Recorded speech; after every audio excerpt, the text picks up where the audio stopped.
সেদিন চলে গেছিলাম আমাদের বাতাসি বাজারে আমার বান্ধবীকে একটু ঘুরিয়ে আনার জন্য, ওকে দেখাতে যে আমাদের বাতাসি বাজারটা কেমন, আমাদের মার্কেটটা কি ওদলাবাড়ির থেকে ভালো না খারাপ। তো বললো না, খুব সুন্দর, ভালো আছে।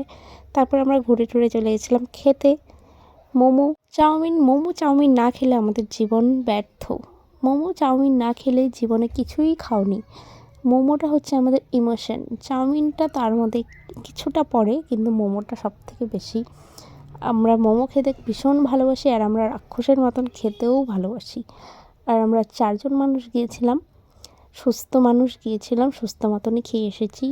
কারণ আমাদের খাওয়াটা দেখলে তোমরা বলবে পরে। আমরা 4টা মানুষের আমাদের কতগুলো প্লেট হয়েছিল, তোমরা দেখলে বলবেই যে আমরা রাক্ষস। তার জন্য আমি আগের থেকেই বলে দিলাম যে আমরা রাক্ষসের মতন খেয়ে এসেছি। জন্মের খাওয়া যাকে বলে সেটাই। তো আমার বান্ধবী আবার দেখাচ্ছে যে দেখো আমরা কত খেয়েছি। সত্যি অনেক খেয়ে নিয়েছিলাম, ভালো হলে তো খেতে ইচ্ছেই করে। আর মোমো যেটা বললাম সেটা তো বলতেই হবে না। তো চলো ভিডিওটা এখানে শেষ করি।